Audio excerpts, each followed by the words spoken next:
Over the last few months, thousands, tens of thousands of Americans living in Israel have registered to vote in the U.S. elections.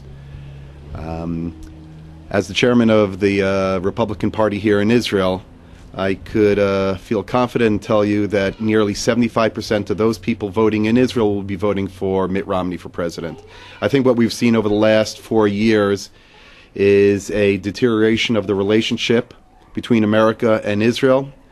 And Israel's in a much more precarious situation, and we believe that Mitt Romney will bring a new effort to secure Israel's place in the Middle East. I recently just sent in my mail-in ballot to vote for the President of the United States, and I voted for Mitt Romney, of course. In discussions with the people in Efrat, I believe there's like 40% Americans in Efrat. It seems like the consensus in Efrat is that Romney is the best choice for Americans living in Israel. When I lived in the States, I was a Democrat.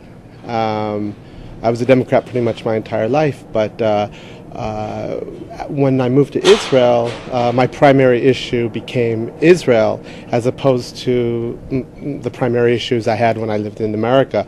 And at least in this election, there's, for an Israeli Jew, for a Jew anywhere in the world, especially America, there should be no question that Romney is by far the better candidate for President of the United States. The way it works in America, it's not just your individual vote. There will be 200 million people voting, 150 million people voting, but it goes by state. And it's very important in which state each individual votes in.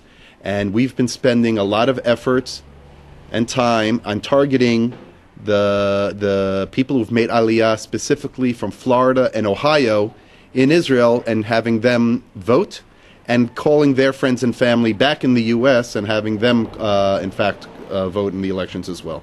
Up until this election, you could be a proud supporter of Israel and vote Democrat or Republican, because up until President Obama, every Democratic candidate, every Republican candidate has essentially been equally supportive of Israel. So Israel was never a major issue.